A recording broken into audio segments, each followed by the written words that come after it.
નમસ્કાર દર્શક મિત્રો, આપ જોઈ રહ્યા છો કે ન્યૂઝ અને ન્યૂઝરૂમ લાઈવની સાથે હું છું યશ। તો જોઈએ અત્યાર સુધીના મહત્વના સમાચાર। કોરોના કાળ બાદ હાલમાં શહેરની હોટલ અને ઇન્ડસ્ટ્રીમાં સૌથી વધારે બિઝનેસ જોવા મળી રહ્યો છે। કોરોના કાળ અગાઉની સરખામણીએ પણ હાલમાં હોટેલ અને રેસ્ટોરન્ટ ઇન્ડસ્ટ્રી બિઝનેસમાં 70% સુધીનો પહોંચી ગયો છે। શહેરમાં પણ 400થી વધુ હોટલો અને રેસ્ટોરન્ટો આવેલા છે। તો કોરોના કાળમાં આ પૈકી અનેક હોટલ અને રેસ્ટોરન્ટ બંધ પણ થયા છે, જે કોરોના નરમ પડવા છતાં પણ શરૂ થઈ શક્યા નથી। જો કે હવે બીજી તરફ નવા આંતરપ્રિયોનરી દ્વારા પણ રેસ્ટોરન્ટ ખોલવામાં આવી રહ્યા છે। શહેરમાં 3 મહિનામાં અંદાજે 20 નવી રેસ્ટોરન્ટ શરૂ કરવામાં આવી છે, તો જે હોટેલ રેસ્ટોરન્ટ ઇન્ડસ્ટ્રી માટે સારા એવા સંકેત પણ દાખવી રહ્યું છે। બીજી તરફ શહેરના હોટેલિયર્સ આગામી પણ ક્રિસમસ સુધી શહેરની હોટેલ ઇન્ડસ્ટ્રી ફરી પૂર્વવત થઈ જશે તેવી પણ આશાઓ સેવાઈ રહી છે। હાલ આમ દિવસોમાં પણ હોટેલ ઇન્ડસ્ટ્રીનો રોજનો બિઝનેસ પણ 7 થી 8 કરોડ છે, તો જ્યારે શનિ અને રવિવારમાં અને તહેવારોમાં 15 થી 17 કરોડ જેટલો બિઝનેસ થઈ રહ્યો હોવાનો પણ એક આંકડો સામે આવી રહ્યો છે।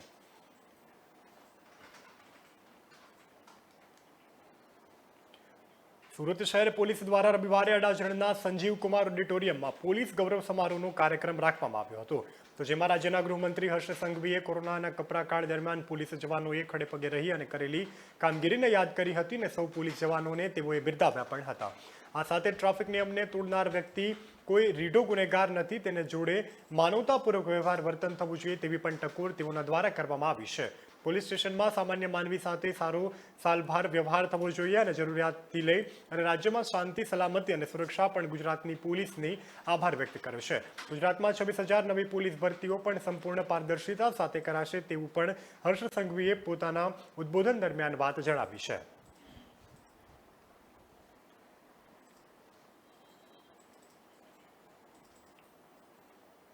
ભારતીય મુસાફરોને ખુશખબરી આપતા સિંગાપુર ભારત માટે પોતાના દરવાજા હવે ખોલી રહ્યા છે।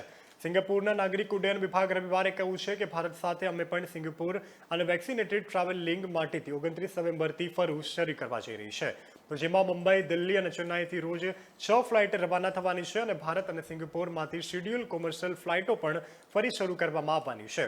ભારતના નાગરિકો પણ ઉડ્ડયન મંત્રાલય સાથે સમજૂતી કરી લીધી છે અને સિંગાપોર ઉડ્ડયન મંત્રાલયના કહેવા પ્રમાણે 29 નવેમ્બર 2021થી લઈ 21 જાન્યુઆરી 2022 સુધી સિંગાપુર આવતા લોકો માટે પણ હવે વેક્સિનેટેડ ટ્રાવેલ લેન માટે પણ અરજી કરવાના માર્ગ ખુલી ગયા છે। અમે એવા લોકોને પ્રાથમિકતા આપીશું કે જે લોકો 1 ડિસેમ્બર પછી સિંગાપોરની મુલાકાત લેવા ઈચ્છી રહ્યા છે અને જેમણે 24 નવેમ્બર પછી અરજી પણ કરેલી છે। ભારતથી ઓછા કે વધુ દિવસ માટે પણ સિંગાપુર આવવા માંગનાર પ્રવાસીઓ માટે પણ 22 નવેમ્બરે સાંજે 6 વાગે અરજી લેવાનું શરૂ થવાનું છે। સિંગાપોર સરકારે જણાવ્યું છે કે અમે ટૂંક સમયમાં જ બિન વીટીએલ અને ફ્લાઇટો પણ શરૂ કરવા જઈ રહ્યા છીએ, તો જો કે આ ફ્લાઇટોમાં પણ સિંગાપુર આવનારા લોકો પણ કડક કોરોના પ્રોટોકોલમાંથી પસાર પણ થવું પડશે, જેમાં 14 દિવસમાં કડક ક્વોરન્ટાઇન પીરિયડ રહેવાનો છે અને જ્યારે વીટીએલ બેઠક હેઠળ પણ સંયુક્ત કોરોનાનો નેગેટિવ રિપોર્ટ આવે ત્યારે જ ક્વોરન્ટાઇન રહેવું પડશે।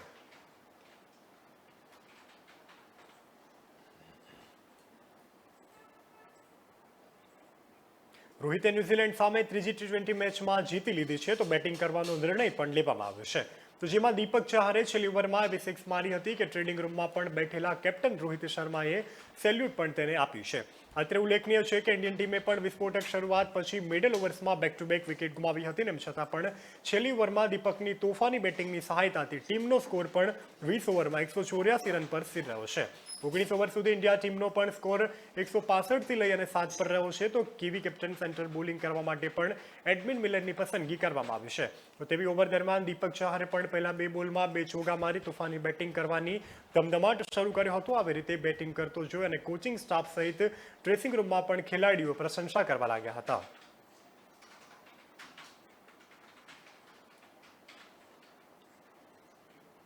ઇંગ્લિશ ફૂટબોલ ક્લબમાં માન્ચેસ્ટર યુનાઇટેડ કોચ ઓલે ગવર્નર સેલ્યુટેશનને હટાવી દીધું છે।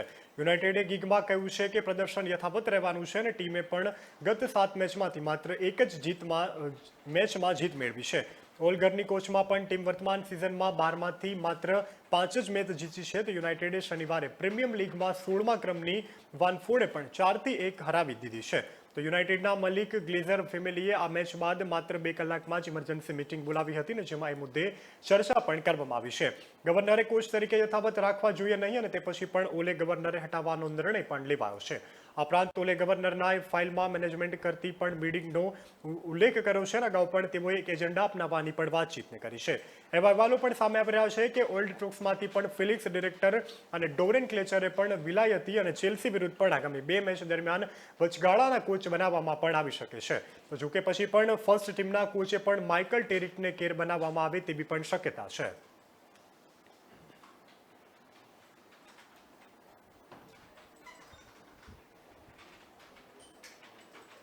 હાલ રોકા એક નાનકડા વિરામ માટે. વિરામ બાદ ફરી મળીશું.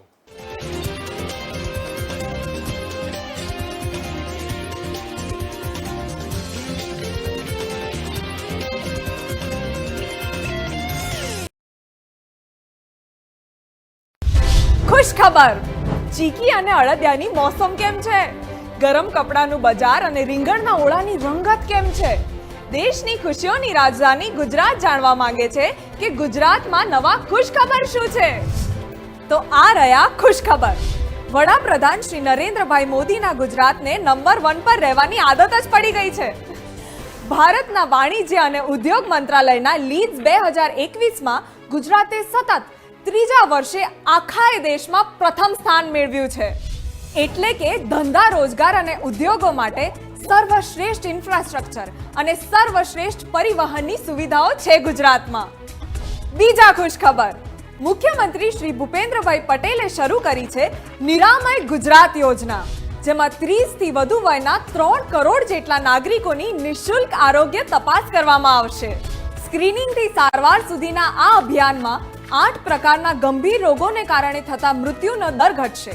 સાથે જ સામાન્ય પરિવારોનો આરોગ્ય ખર્ચ ઉઠાવશે સરકાર અને નિરામય બનશે ગુજરાત. બાય ધ વે, તમારી દિવાળી કેવી રહી? તહેવારોમાં તો બધા જ વતનમાં પહોંચી જાય, પરંતુ દેશના જવાનો પરિવારથી દૂર હોય છે. તો આ દિવાળી પર તેમના પરિવારજન બનીને મુખ્યમંત્રી શ્રી ભૂપેન્દ્રભાઈ પટેલ દિવાળીના દિવસે પહોંચી ગયા રણોત્સવ માટે પ્રખ્યાત કચ્છની ધોરડો સરહદ પર અને સૈનિકોના પરિવારજનો સાથે ઉજવી દિવાળી. તો ચાલો ત્યારે આપણે પણ નવા વર્ષે આત્મનિર્ભર ગુજરાતથી આત્મનિર્ભર ભારતના સંકલ્પને ચરિતાર્થ કરીએ. જય જય ગરવી ગુજરાત.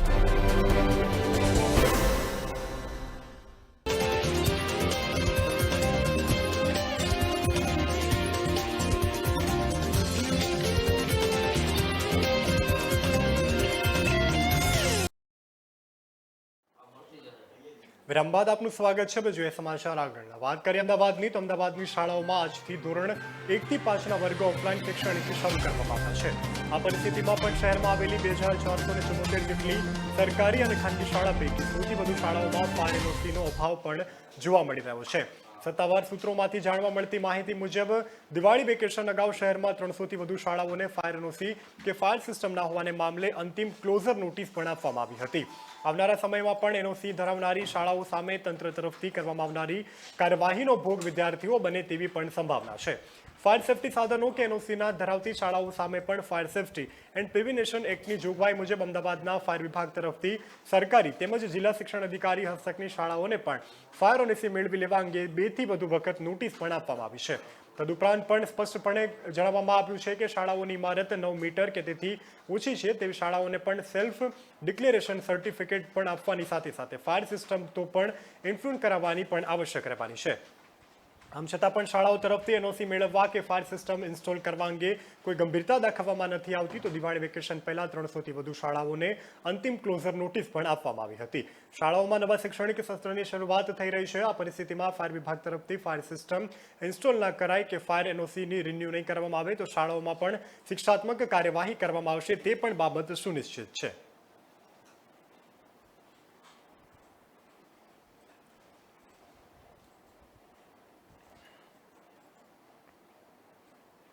રક્ષામંત્રી રાજનાથસિંહ દ્વારા હાજરી લેવામાં આવેલા કોડિયાર ખાતે આજે 15મી સ્ટેબલ ગ્રીડલાઇઝેશન મીટિંગમાંથી તેઓ વિશાખાપટ્ટનમની મુલાકાતે આવ્યા છે. વિશાખાપટ્ટનમમાં કમિશન કરવામાં આવી હતી અને આ સાથે જ તેઓ 4 અને વિશાખાપટ્ટનમ વર્ગની હિસ્ટ્રી સત્તાવાર રીતે નૌકાદળમાં સામેલ કરવામાં આવી છે. આ તમામ ભારતીય નેવીના ઇન હાઉસ અને ઓર્ગેનાઇઝેશન અને ડાયરેક્ટર દ્વારા ઓફ નેવલ ડિઝાઇન દ્વારા પણ ડિઝાઇન કરવામાં આવી છે અને મુઝવાગમાં પણ ડોક શિપિંગ યાર્ડમાં તેને લિમિટેડ પણ બનાવવામાં આવી છે. પોતાના સંબંધોમાં રક્ષામંત્રીએ પણ INSA વિશાખાપટ્ટનમને દેશની વધતી નેવી તાકાતની પ્રતીક રીતે ગણાવતા કહ્યું છે કે વડાપ્રધાન નરેન્દ્ર મોદીના મેક ઇન ઇન્ડિયા અને મેક ફોર ધ વર્લ્ડના લક્ષ્યને પણ હાંસલ કરવા માટે એક સીમાચિહ્નનું પગલું ભરવામાં આવ્યું છે. તેમણે ચીન પર નિશાન સાધતા જણાવ્યું છે કે કેટલાક બેજવાબદાર દેશો પોતાના સંકુચિત હિતો અને લાભદાયી નીતિઓ માટે પણ UN અને convention on the law of the પણ તેને અર્થઘટનમાં લાવી રહ્યા છે. તેને કારણે પણ આ વિસ્તારમાં અશાંતિ જેવા સ્થિતિ પણ સર્જાવા પામી છે. આથી એક જવાબદાર દેશ તરીકે પણ આ ઇન્ડો અને પેસિફિકની શાંતિ જળવાઈ રહે તે જોવાની ભારતીયોની પણ ફરજ પડે છે. રક્ષામંત્રીએ વધુમાં જણાવ્યું છે કે જહાજ તેમને પ્રાચીન અને મધ્યયુગથી ભારતીય નેવીની શક્તિ, જહાજ બાંધકામ અને કૌશલ્ય અને ભવ્ય ઇતિહાસની પણ યાદ અપાવે છે. તેમણે વિશ્વાસ વ્યક્ત કર્યો છે કે અત્યાર સુધીમાં સિસ્ટમનો અને શાસ્ત્રોથી સજ્જ આ જહાજ દેશના કાંઠાની સુરક્ષા કરવા માટે સક્ષમ સાબિત થવાનું છે અને રક્ષામંત્રીએ ભારતીય નેવીના આત્મનિર્ભર બનાવવાના પ્રયાસોને પણ બિરદાવ્યા છે. નેવીના પોતાના માટે જરૂરી 41 પૈકીના 49 જહાજ અને ત્યારબાદ સબમરીનનો ઓર્ડર પણ ભારતીય જહાજ ઉદ્યોગોને આપવાની પગલાંની પણ સરકાર દ્વારા તાકીદ કરવામાં આવી છે. તો તેમણે સ્વદેશી વિમાન વાહક જહાજ અને INA પણ વિક્રાંત બનાવવાના પગલાંને પણ આત્મનિર્ભર બનાવવા માટે મહત્વનું ગણાવ્યું છે. તો તેમના મતે વિક્રાંતને કારણે ભારતીય નેવીની પહોંચ પણ હિન્દ મહાસાગરથી લઈ પેસિફિક અને એટલાન્ટિક સમુદ્ર સુધી વધી જવાની છે. તો તેમણે વધુમાં જણાવ્યું છે કે ભારતની સ્વતંત્રતાના 75 વર્ષ બાદ તેમજ ભારતના 1971ના વિજય પછીને પણ 50 વર્ષે પૂરા થવાને સમયે પણ વિક્રાંતે કમિશન કરવાનો સૌથી શ્રેષ્ઠ સમય છે. રક્ષામંત્રીએ ફ્લોટ મૂવ અને ફાઇટ વર્ગ હેઠળ પણ સ્વદેશી હથિયારોમાં વધારો કરવા તેમજ ઉદ્યોગપતિના વિવિધ કાર્યક્રમોમાં ભાગ લેવા ભારતીય નેવીના સતત પ્રયાસોની પણ પ્રશંસા કરી છે. વૈશ્વિક સુરક્ષા, સ્થિતિ, સરહદ વિવાદ અને સમૃદ્ધ પર ઉદ્યોગોને લઈને પણ સમીક્ષા કરવામાં આવી હતી અને મંત્રીએ વધુમાં જણાવ્યું છે કે આગામી દિવસોમાં ભારત પોતાની સુસજ્જતા વધારી દેશે તેમાં પણ કોઈ સંશય નથી.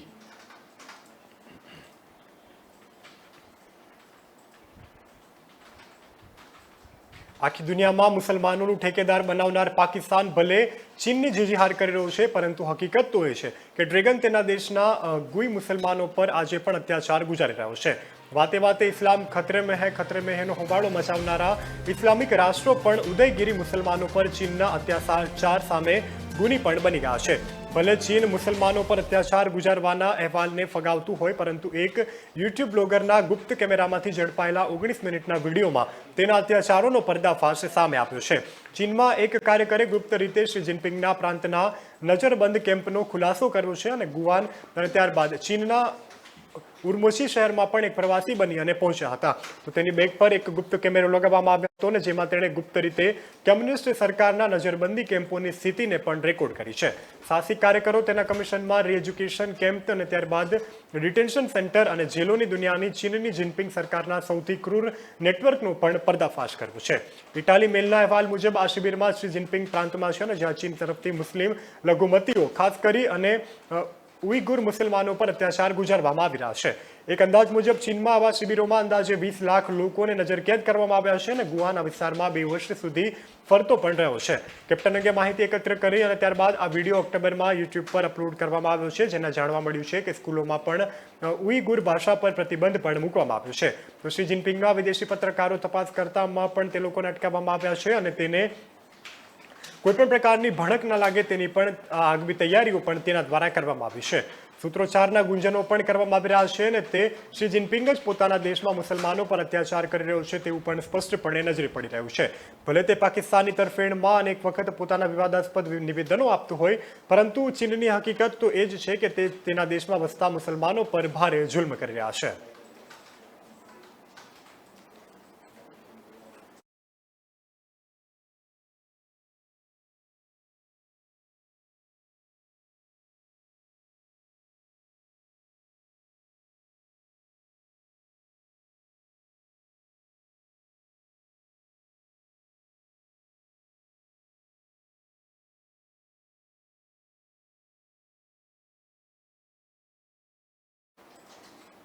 વાત કરીએ ગુજરાત રાજ્યની, તો ગુજરાત રાજ્યના શ્રી આચાર્ય દેવવ્રતે અમદાવાદ જિલ્લાના પીરાણા પીઠ ખાતે આયોજિત જમીન સુશોભન અને ત્યારબાદ સંરક્ષણ જન અભિયાન તમામ સમારોહમાં કિસાનોને પ્રાકૃતિક ખેતી આપવાનો અનુરોધ કર્યો છે. રાજ્યપાલશ્રીએ કહ્યું છે કે જમીન આપણી માતા છે અને આપણે તેના પુત્ર છે. અત્યારે આપણી ફરજ એ છે કે પ્રાકૃતિક કૃષિ અપનાવી અને આપણે તેનું સંરક્ષણ કરીએ અને તેને વધુ ફળદ્રુપ બનાવીએ. આચાર્ય દેવવ્રતે આ અવસરે જમીન પોષણ અને સંરક્ષણનું જન અભિયાન ચલાવવા બદલ પણ આયોજકોને અભિનંદન પાઠવ્યા હતા. અત્રે નોંધપાત્ર બાબત એ છે કે સંમેલનની શરૂઆત 2016માં નાગપુર ખાતે કરવામાં આવી હતી, જેમાં દેશભરમાંથી પ્રયોગધર્મી ખેડૂતોએ પણ ભાગ લીધો હતો અને આ અવસરે રાજ્યપાલશ્રીએ શ્રોતાઓ સાથે પોતાના કૃષિ પ્રયોગોનો સંસ્મરણો પણ વાગોળ્યા છે. આચાર્ય દેવવ્રતે કહ્યું છે કે રાસાયણિક ખેતીથી જ માત્ર જનસામૂહિક આરોગ્ય પર વિપરીત અસર થાય છે, પરંતુ આ ખેતી કિસાન માટે પણ આર્થિક બોજારૂપ બની જવા પામી છે. રાજ્યપાલે વધુમાં કહ્યું છે કે હિમાચલ પ્રદેશમાં કઈ રીતે પ્રાકૃતિક ખેતીના પ્રયોગોને જન આંદોલનમાં પરિવર્તિત થયા તેના પણ ઉદાહરણ આપ્યા છે. રાજ્યપાલે જણાવ્યું છે કે ગુજરાતમાં પણ પ્રાકૃતિક કૃષિ અંગે જનજાગૃતિ ઊભી થઈ છે અને તે અંગે પણ આજે રાજ્યમાં 2 લાખથી વધારે કિસાનોએ આ કૃષિ પણ અપનાવી છે.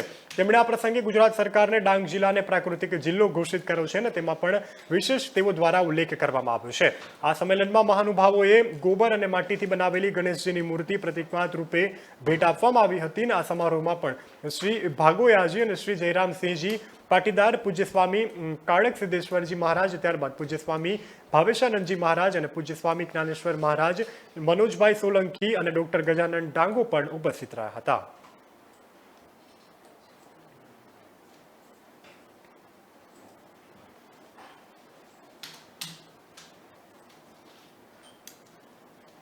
ખેડૂતોના મુદ્દે રાજકારણ રમાઈ રહ્યું હોય તે વાત હવે નક્કી થવા પામી છે.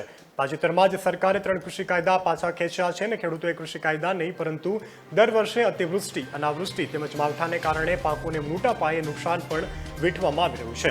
સરકાર દ્વારા પાક વીમાની યોગ્ય સમયે ચૂકવણી ન થતા પૂરતા ભાવ જ મળતા નથી તેમજ ટેકાના ભાવથી પણ અપૂરતી ખરીદીને કારણે વાર્ષિક ધોરણે સરેરાશ ખેડૂતોને પણ ટ્રેડરોને પણ ₹50,000 કરોડથી વધુ નુકસાની પણ વેઠવાનો વારો આવે છે. અગ્રણી કૃષિ નિષ્ણાંતોનું કહેવું છે કે પાક સામે રક્ષણ મળી રહે તેવી સરકાર દ્વારા યોગ્ય વ્યવસ્થા કરવામાં આવે તો ખેતી અને ખેડૂત પણ આગામી સમયમાં બચી શકે છે. એગ્રી કોમોડિટીના પણ ભાવ સતત વધી રહ્યા છે, પરંતુ તેનો પણ ધારણા મુજબનો ફાયદો ખેડૂતોને પૂરતા પ્રમાણમાં મળતો નથી. ભાવ ઉચકાય ત્યારે ખેડૂતો પાસે માલ નથી અને તેજી મંદીનો લાભ વચેટિયાઓ પણ લઈ રહ્યા છે. 2087માં પણ એગ્રી અને કોમોડિટીમાં પણ સૌથી વધુ રિટર્ન ગવાર તથા ગમમાં પણ જોવા મળી શકે છે. ક્રૂડની તેજી, નવો પાક નબળો આવશે તેના પણ સંકેતો અને વૈશ્વિક બજારોમાં મોટા પાયે ડિમાન્ડ ખુલતા પણ ગમમાં વાર્ષિક ધોરણે 89% જેટલી શ્રેષ્ઠ રિટર્ન પણ થઈ રહ્યા છે. તો જ્યારે ગરવામાં પણ 62% રિટર્ન ભરવાનું રહેશે તો સૌથી ઓછું રિટર્ન મસાલામાં, જીરામાં પણ નોંધાઈ રહ્યું છે.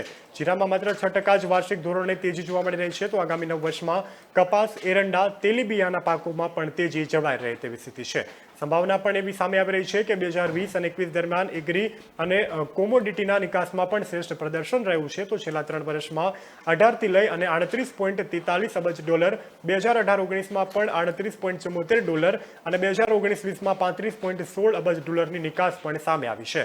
વર્ષ 2020-21 દરમિયાન પણ $41.25 અબજની સપાટીએ પહોંચી છે અને જે 17.34% વધારો પણ દર્શાવી રહ્યા છે.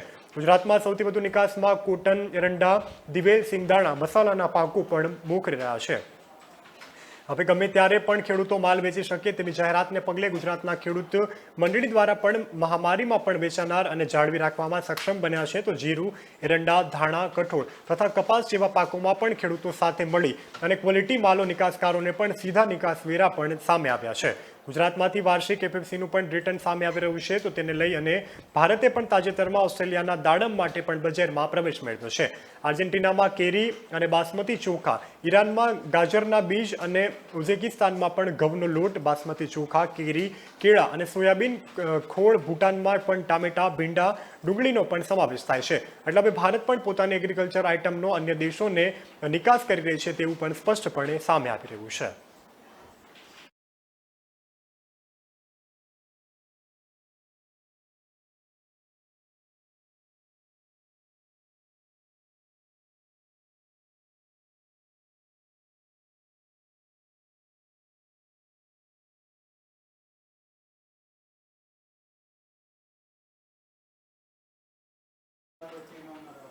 દેશના સામાન્ય માણસને બેન્કિંગ સુવિધા સાથે જોડવા ઉમદા આશયથી શરૂ કરાયેલી પ્રધાનમંત્રી જનધન યોજના ખાતાધારકો પાસેથી એસબીઆઈ 2017થી લઈને 2019 સુધીમાં દરેક મહિનામાં 4થી વધુ ડિજિટલ વ્યવહારો માટે દર વખતે ₹17.70 વસૂલવામાં આવ્યા છે.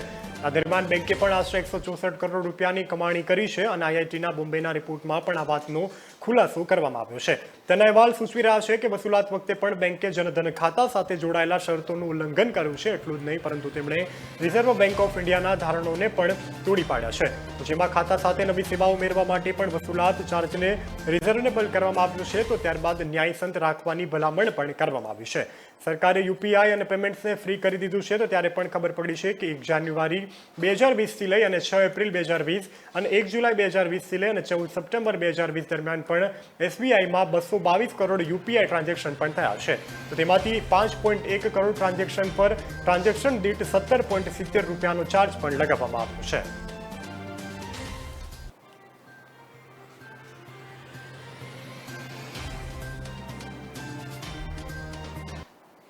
હાલ રોકાયેક નાનકડા વિરામ માટે. વિરામ બાદ ફરી મળીશું.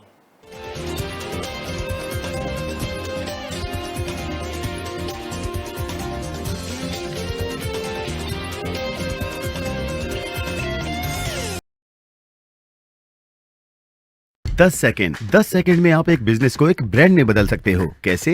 ब्रांड स्पॉट 365 डाउनलोड करिए, लॉग इन करिए, एक क्रिएटिव सी डिजाइन पर क्लिक कीजिए, लोगो अपलोड करिए और बन गया आपका बिजनेस एक ब्रांड. ये ऐप हमारे जैसे बिजनेसमैन को देता है unlimited promotional design, festival greetings, motivational और कई तरह के क्रिएटिव पोस्ट, जिसे आप हर रोज अपने सोशल मीडिया प्लेटफॉर्म पर शेयर करके बढ़ा सकते हैं अपने बिजनेस की डिजिटल प्रेजेंस. वो हमारी बिजनेस लाइन में कहते हैं ना, देखने का पैसा नहीं लगता है, ट्रायल फ्री है, झंझट नहीं है, लोगो अपलोड, सीधा डाउनलोड और फिर शेयर. बस ब्रांड स्पॉट 365 आसान है.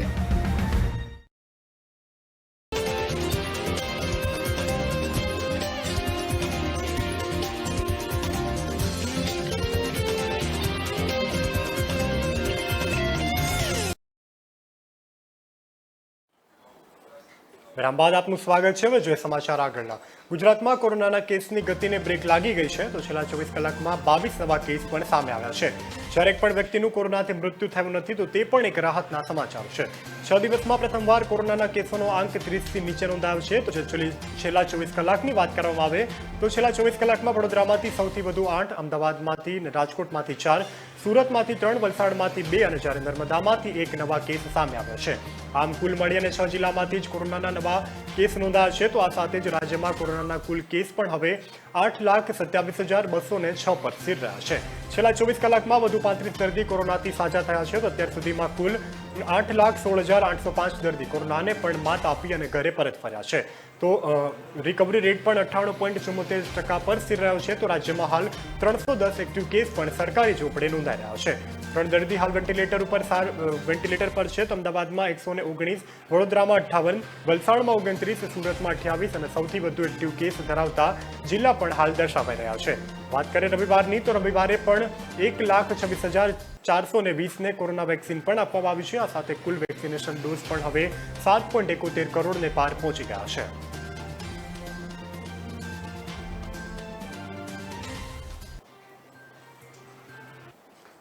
કન્ફેડરેશન ઓફ ઇન્ડિયા દ્વારા પણ ટ્રેડેડ દિગ્ગજ માટે પર ઈ કોમર્સ કંપની અને એમેઝોન પર ગંભીર આરોપ લગાવવામાં આવ્યા છે. તો કેટે નિવેદનમાં કહ્યું છે કે વર્ષ 2019માં થયેલા પુલવામા આતંકી હુમલામાં આતંકવાદી સુધી પહોંચેલું કેમિકલ એમેઝોન પરથી ખરીદાયું છે. એમેઝોન નાઇટ્રેટ ત્યારબાદ નામના આ કેમિકલનો ઉપયોગ આતંકવાદી દ્વારા ઇમ્પ્રુવાઇઝડ એક્સપોર્ટ તરીકે પણ કરવામાં આવ્યો હતો. એટલું જ નહીં પરંતુ સાથે સાથે એમેઝોન વેબસાઇટ પર મારીજુઆના અને ગાંજા જેવા પદાર્થોનું પણ વેચાણ થઈ રહ્યું છે. અને આ બાબત પણ ખૂબ જ સામાન્ય હોય તેવું પણ હવે અવારનવાર નજરે આવી રહ્યું છે.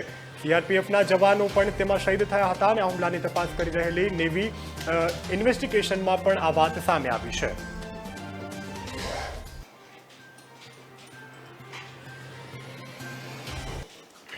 વાત કરીએ પઠાણકોટની, તો પઠાણકોટના સૈન્ય ક્ષેત્ર ત્રિવેણી દ્વાર ગેટ ઉપર મોડી રાત્રે આશરે 1 વાગે અજ્ઞાત બાઇક સવારે ગ્રેનેડ વડે હુમલો કર્યો છે. આ કેસમાં જાનહાનિના કોઈ સમાચાર પણ હજુ સુધી સામે આવ્યા નથી અને પોલીસે હાલ સમગ્ર જિલ્લામાં રેડ એલર્ટ પણ જાહેર કરી દીધું છે. એસએસસીના પઠાણકોટ સમરિન્દર લાંબા સહિત પોલીસના તમામ વરિષ્ઠ અધિકારીઓ પણ ઘટના સ્થળે પહોંચી ગયા છે અને તપાસની પ્રક્રિયાને પણ શરૂ કરવામાં આવી છે.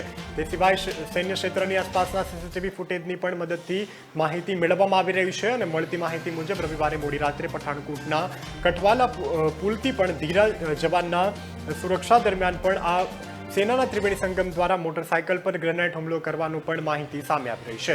વિસ્ફોટ થયો ત્યારે જોકે ગેટ પર ડ્યુટી સંભાળી રહેલા જવાનો થોડે દૂર હતા તો માટે કોઈ નુકસાન નથી થયું, પરંતુ ગ્રેનેડ ફેંકનાર બાઇક સવાર ક્યાંથી આવ્યો હતો અને તે ત્યાં ગયો છે તેની પણ શોધખોળ શરૂ કરવામાં આવી છે. નજીકના સીસીટીવી ફૂટેજના આધારે પણ તેની શોધખોળ કરી અને તેને ઝડપથી પકડી લેવામાં આવશે તેવું પણ સત્તાવાર સૂત્રોમાંથી જાણવા મળી રહ્યું છે.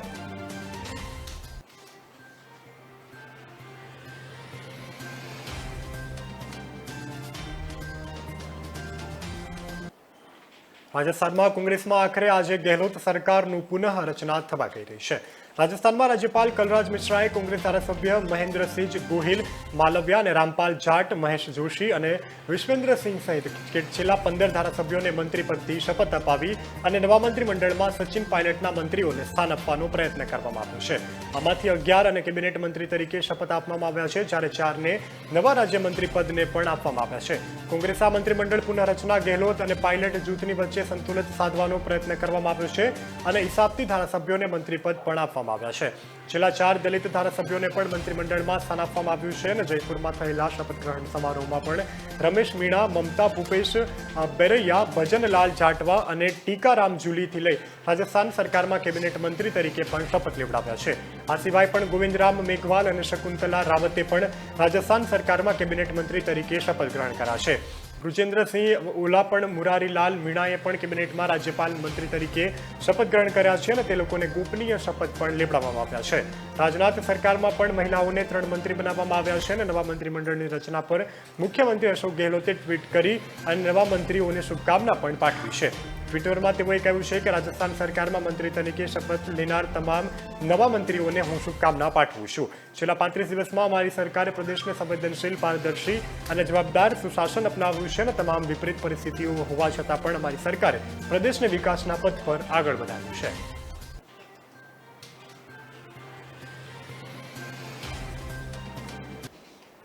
સમાચારોની સમાપ્તિમાં બસ આટલું જ. વધુ સમાચાર માટે જોડાયેલા રહો કે ન્યૂઝ સાથે. નમસ્કાર.